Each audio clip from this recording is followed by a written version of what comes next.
Breaking news చూస్తున్నాము. America ఎట్టి పరిస్థితుల్లోనూ ఇరాన్ని అంతమొందించడమే లక్ష్యంగా పనిచేస్తోంది. ఇక తీవ్రమైన ఒత్తిడి తీసుకువచ్చింది. యుద్ధం విషయంలో అయితే ఏమాత్రము వెనక్కి తగ్గే విధంగా అమెరికా మాత్రం కనిపించడం లేదు.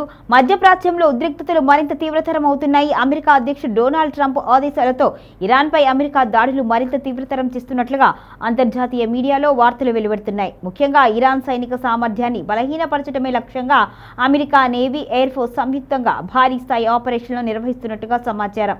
ఇరాన్ నేవీ మరియు క్షిపణి వ్యవస్థలను లక్ష్యంగా చేసుకొని అమెరికా దాడులు కొనసాగుతున్నాయి అని తెలుస్తోంది.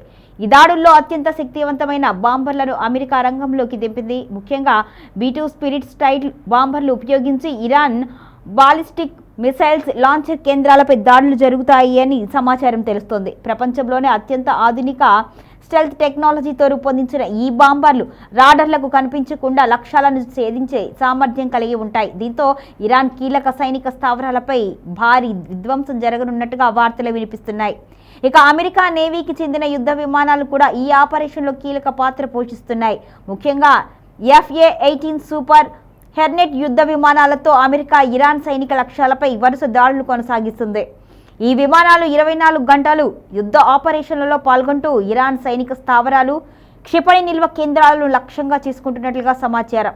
ఈ దాడులతో మధ్యప్రాచ్యంలో పరిస్థితులు మరింత ఉద్రిక్తంగా మారుతున్నాయి. ఇక ఇరాన్ కూడా అమెరికా చర్యలను తీవ్రంగా ఖండిస్తూ ప్రతి దాడులకు సిద్ధమవుతున్నట్లుగా తెలుస్తోంది. అమెరికా దాడులు కొనసాగితే గల్ఫ్ ప్రాంతాల్లోని అమెరికా స్థావరాలను లక్ష్యంగా చేసుకుంటాము అని హెచ్చరించింది. దీంతో మధ్యప్రాచ్యంలో యుద్ధ వాతావరణం మరింత ఉద్రిక్తంగా మారి ప్రపంచ దేశాలు ఆందోళన వ్యక్తం చేస్తున్నాయి.